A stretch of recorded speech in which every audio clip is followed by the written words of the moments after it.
Шәуәл айының оразасы жайында айтатын болсақ, пайғамбарымыз саллаллаху алейхи вассаламның бір хадисінде: "Мен сама Рамадана сумма атбаъаху ситта мин шәуәлин кана касиямуд дар."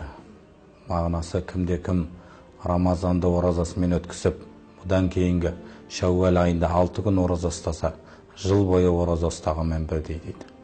Бұл ораза сауабының бір жылға пара-пар келуін былайша түсіндіруге болады. Алла Тағала қасиетті Құран кәрімде Әнғам сүресінің 161 аятында: "Аузубиллахи минашшайтанирраджим.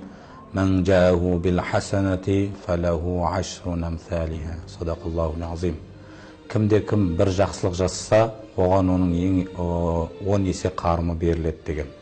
Ғалымдарымыз осы Шәуәл айында 6 күн оразаның бір жылдық сауабын осы Анғам сүресінің 161 аятымен байланыстырады. Себебі осы Шәуәл айы ораза айынан кейін болатын болған соң, оразада 30 күн, және де осы Шәуәлдағы 6 күн 36 күн болады. Осы 6 күнді аятта айтылғандай 10 есеге көбейтетін болса, сонда 360 күн болады.